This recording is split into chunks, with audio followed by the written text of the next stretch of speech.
Bharatiya Janata party ने कानपुर से वरिष्ठ पत्रकार रमेश अवस्थी को अपना उम्मीदवार बनाया है। इस वक्त बात करने के लिए हमारे साथ मौजूद हैं। कुछ ही समय पहले सहारा के संपू संपादक पद से इन्होंने इस्तीफा भी दिया है।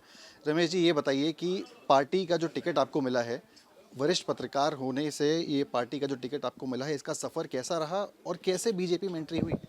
देखिए, पहले तो आपको ये बता दें कि आप लोगों को ये जानकारी करनी चाहिए। मैं वरिष्ठ पत्रकार से पहले भारतीय जनता पार्टी का कार्यकर्ता हूँ और विगत कई सालों से कार्यकर्ता हूँ। अगर आप पार्टी की जो पदाधिकारियों के बारे में जानते हैं तो भारतीय जनता पार्टी में प्रदेश कार्यकारिणी का सदस्य एक पद होता है और जिसमें मैं कानपुर से सदस्य 2019 से हूँ। तो मैं भारतीय जनता पार्टी का पहले कार्यकर्ता हूँ, उसके बाद पत्रकार हूँ। हाँ, जहाँ तक आप इस्तीफे की बात करते हैं, जब भी कोई व्यक्ति समाज में रहता है, चाहे वो राजनीति करे, चाहे वो दुख धंधा करे, तो कहीं न कहीं आपको काम तो करना पड़ता है। तो मीडिया में मैं काम कर रहा था और मुझे लगा कि मीडिया में अब मैं काम कर रहा था और मैं सीधे-सीधे पार्टी के लिए काम करूं, तो मैंने उसको रिज़ाइन कर दिया और मैं सीधे-सीधे पार्टी के लिए काम करने लगा। लेकिन आपको ये बता दें, 2014 में मैं पार्टी के लिए काम कर रहा था। वहाँ 2014 में मैं लोकसभा बांदा से प्रत्याशी था। 2019 में मैं बांदा लोकसभा से प्रत्याशी था और भारतीय जनता पार्टी से था। तो ऐसा नहीं कि मैं पत्रकार था। हाँ, ये पत्रकारिता के साथ मैं राजनीति कर रहा था क्योंकि मेरे जो परिवार है वो 1967 से संघ से जुड़ा रहा और मेरे पारिवारिक बड़े भाई 1967 से जनसंघ से चुनाव लड़ चुके हैं। तो मेरा पूरा एक परिवार मानसिक रूप से पार्टी के साथ जुड़ा हूँ। मैं कुछ स्वयंसेवक के रूप में काम कर रहा था। तो मैं भारतीय जनता पार्टी से 10 साल से लगातार सीधे काम कर रहा हूँ और मैं 10 साल से लगातार चुनाव हर दिन लड़ रहा था। ये लोग कह रहे हैं कि मैं पत्रकार के नाते, मुझे पत्रकार के नाते टिकट नहीं मिला, मुझे भारतीय जनता पार्टी के एक छोटे से कार्यकर्ता के नाते टिकट मिला। मुझे भारतीय जनता पार्टी का जो सिस्टम होता है, कि आप जानते हैं कि भारतीय जनता पार्टी के सिस्टम क्षेत्र से, स्टेट से नाम जाते हैं, चयन होता है, सर्वे होता है, फिर उसके बाद बहस होती है। तो उसके आधार पर जब चयन, उस आधार पर मेरा चयन हुआ है। कोई जी ये देखिए रमेश जी, आज आप कानपुर, आपका आगमन हुआ, हमने देखी, बहुत भीड़ भी थी रेलवे स्टेशन पे। उसी में से एक वाक्य सामने निकल कर आया। सोशल मीडिया पे एक वीडियो आपका बहुत वायरल हो रहा है जिसमें पहले सांसद जी हैं राज्यसभा के, वो सामने निकल कर आते हैं। ये दिखाया जा रहा है सोशल मीडिया पे कि आपको सोचते हुए कार्यकर्ताओं ने उनका पहले स्वागत किया, उनको मालाएं डाल दी, फिर जब पता लगा कि आप अभी बाहर नहीं निकले तो उनको छोड़ के आपके पास चले गए। आपने देखा इसको सोशल मीडिया पर? मैंने पूरा देखा। ये एक हास्यास्पद वीडियो है और जिसको एक प्लान के तहत वहाँ पे जो कोई व्यक्ति था उसने शूट किया। आप ये बताइए, भारतीय जनता पार्टी के कार्यकर्ता यहाँ पे जो सांसद थे उनके बारे में आपको जिन्होंने डाला उनको नहीं पता कि वो भारतीय जनता पार्टी के सांसद हैं। और हमारा कार्यकर्ता, और कहाँ के रहने वाले, वो हमीरपुर के रहने वाले, मेरे साथ वो वहाँ, ऐसा नहीं कि अचानक आ गए, मेरे साथ वो आए।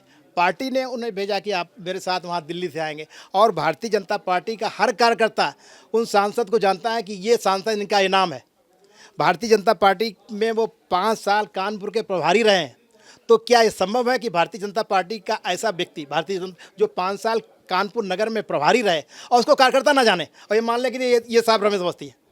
ये सिर्फ जो एक होता है ना कि ट्विस्ट करने वाली बात, वो ट्विस्ट करने वाली बातें हैं और उस ट्विस्ट करने में जो आप लोग हैं वो भ्रमित हो जाते हैं। तो आप ये बताइए कि 5 साल जो कानपुर में प्रभारी है और जिन लोगों ने माला जा, वो भी कानपुर में लगातार राजनीति कर रहे हैं, तो ये नहीं जानेंगे कि ये सांसद जी कौन है? ये हमीरपुर के सांसद रहने वाले। लोगों का कहना है कि आपकी और उनकी शक्ल और कदकाठी बहुत मिली थी, इसलिए कंफ्यूज हो गए कार्यकर्ता। देखिए, मैं ये नहीं हो सकता कदकाठी एक हुई और मिल गए, लेकिन मैं इतना जानना चाहता हूँ कि ऐसा भारतीय जनता पार्टी का हर कार्यकर्ता, आप तो कानपुर में रहते हैं, मैं 10 साल नहीं 15 साल से लगातार कानपुर में हूँ। हर कार्यकर्ता से सीधा मेरा संपर्क है। मैं प्रदेश भारतीय जनता पार्टी के कार्यकारिणी का सदस्य हूँ। तो ऐसा संभव है कि हर कार्यक्रम में मैं अटेंड करता हूँ, ऐसा संभव है कि मुझे कोई जानता नहीं। लेकिन ये तमाम छोटी छोटी चीज़ें, चुनाव चल रहा है, ये सब मुद्दे छोटे छोटे ट्विस्ट करके लोग दूसरे ट्विस्ट अब एक सोशल मीडिया में करके एक पैकेज दे के उसको किया जा रहा है। तो करने दो, रिजल्ट 23 मई के बाद आपको पता चल जाएगा। एक तरफा चुनाव।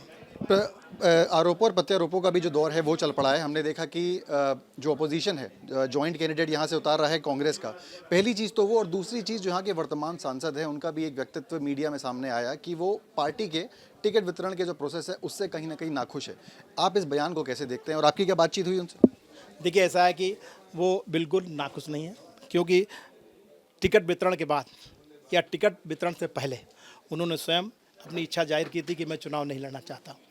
अगर कोई ये कहे कि मैं नहीं लड़ना, क्या पार्टी ज़बरदस्ती करती? वो पार्टी के पुराने कार्यकर्ता हैं, वो पार्टी में उन्होंने स्वयं इच्छा व्यक्त की कि मैं चुनाव नहीं लड़ता। उसके आधार पर पार्टी ने कहा कि कौन दूसरा कैंडिडेट होता है, तो हमारी जो चयन की प्रक्रिया है उसके आधार पर मेरा नाम चयन किया गया। उसके बाद मैंने उनसे बात की और उनका कहना था मैं पुराना पार्टी का कार्यकर्ता हूँ, आपको टिकट मिला, मैंने तो खुद मना किया पार्टी में, उसके बाद आपको टिकट मिला, मैं पूरे तन मन से आपको चुनाव लड़ाऊंगा और चुनाव जिताएंगे। रमेश अवस्थी जी आप निश्चिंत रहिए। और वो मेरे गार्जियन के रूप में, वो मेरा 15 साल से लगातार मैं उनको जानता हूँ, उन्होंने हमेशा एक मुझे स्नेह दिया है, प्यार दिया है, हमने उनको सम्मान दिया है। वो बहुत वरिष्ठ नेता हैं, वो कभी सोच नहीं सकते। एक आखिरी सवाल, हमने देखा है कि इस बार कांग्रेस ने कई वर्षों बाद ब्राह्मण कैंडिडेट मैदान में उतारा है। आप भी सेम कम्युनिटी से आते हैं, कानपुर में एक लार्ज वोटर बेस है ब्राह्मण, उसका ये स्ट्रैटेजी कैसे देखते हैं और आपकी क्या तैयारी है इस पूरे चुनाव को लेकर? क्या लग रहा है कि क्या मार्जिन रहेगा और कितनी परिस्थितियाँ कैसी होने वाली? देखिए, ब्राह्मण कैंडिडेट हम लोग कोई जातीय राजनीति नहीं करते हैं, लेकिन हाँ, ब्राह्मण वोटर अगर तो ब्राह्मण कैंडिडेट उतारा गया तो कांग्रेस ने भी ब्राह्मण कैंडिडेट, वो एक बहुत बड़ा मुद्दा नहीं है।